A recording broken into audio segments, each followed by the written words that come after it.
नमस्कार, मी श्रेया अनंत चाटे, इयत्ता 10वी ब ची विद्यार्थिनी।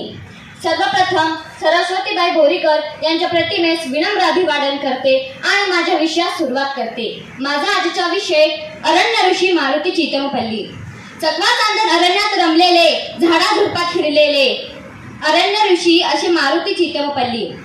मारुती चितमपल्ली यांचा जन्म 5 नोव्हेंबर 1932 रोजी सोलापूर येथे झाला। त्यांचे वास्तव्य गुजराती मिश्रित मराठी बोलणाऱ्यांच्या वाड्यात होते। त्यांचे आजोबा सोलापुरातल्या बुधवार पेठेत राहत। तेथे तेलुगू बोलणाऱ्यांची वस्ती होती। मुस्लिम बहुल वस्ती ही जवळच होती, त्यामुळे आई, वडील आणि मुले मराठी, गुजराती, तेलुगू आणि उर्दू मिश्रित हिंदी बोलू लागले। 5व्या इयत्तेतील स्कॉलरशिपमुळे 11वी पर्यंत महिना 10 रुपये मिळत असल्याने मॅट्रिक पर्यंतचे शिक्षण मोफत झाले। भर तापात परीक्षा देऊन सुद्धा मारुती चितमपल्ली वर्गात पहिल्या नंबराने पास झाले। मारुती चितमपल्लींच्या वडिलांना वाचनाची आवड, तर आईला अरण्य वाटांची। आई, वडील, आत्या, मामा यांच्या बरोबर रानवाटेने चालता चालता मारुती चितमपल्लींना जंगलाबद्दल आकर्षण वाटू लागले।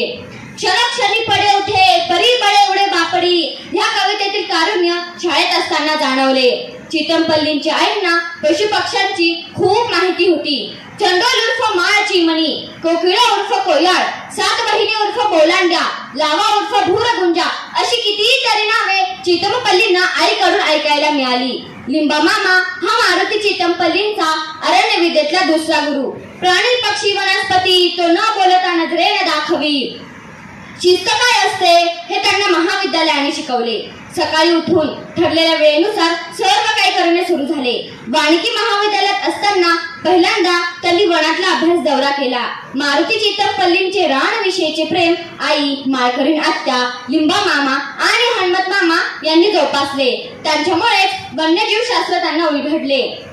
जंगलात राहायचे म्हणजे तंबूत, महिनाभर लागणारे सारे सामान सोबत असे सारे काही कुतूहल मिश्रित होते। प्रवेश घेताना 16 मैलांची अट जशी कायम होती, तशी मॅरेथॉन रेस मधून सर्व विद्यार्थ्यांना 16 मैलांचे अंतर धावत 4 तासात पूर्ण करावे लागे।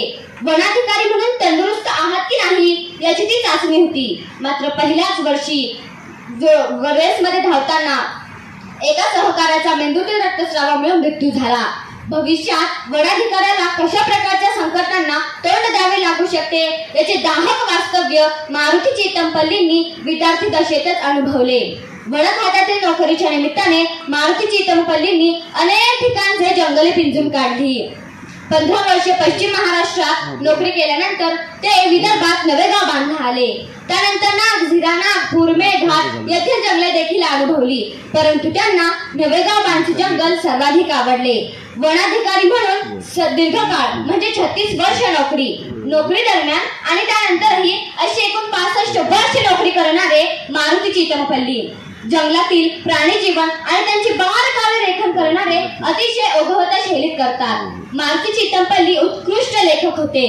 पशु पक्ष्यांबद्दल खूप माहिती त्यांना अवगत होती, म्हणूनच त्यांना अरण्य ऋषी म्हणून संबोधले गेले।